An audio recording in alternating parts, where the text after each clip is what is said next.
Hey guys, and welcome back. So in this lesson we're going to discuss properties and methods in JavaScript. So when we create variables that hold data, we can access specific characteristics about the data by using properties. So an example of a property with a string data type is the .length property, like so. Now the length property is appended to the string variable and retrieves the number of characters, also known as the length in that string. This not only includes letters and numbers, but it also includes spaces and symbols in a string. So for example, if we create a variable called myPet, which equals dog as a string, we press enter, we can now check the length of the myPet variable by adding myPet.length.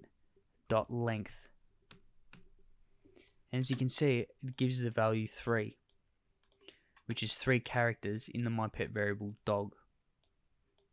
Here we can see another example. If we create a variable called sentence and we give it the value of hello world, we can then check the length of the variable sentence by writing sentence.length, and it returns 11. So that's 11 characters, including the space between hello and world.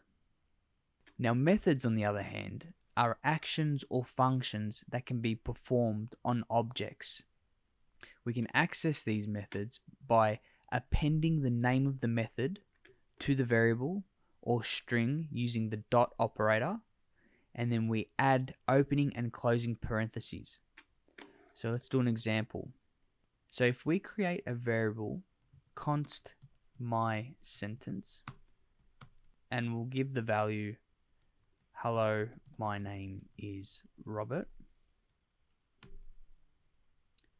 you can see that in this sentence we have a capital H for hello and a capital R for Robert.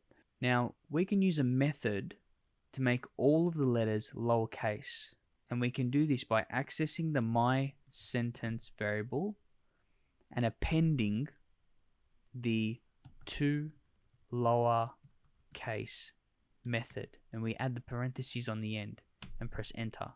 And now you can see that the my sentence variable has all lowercase letters in the string. We can also change it so all of the characters are uppercase. So again, we access the my sentence variable and we add the to uppercase built-in method, and you can see everything's uppercase. Now these are just some of the built-in methods in JavaScript that we can use on variables and other data types. So that's it for properties and methods. I'll see you in the next lesson.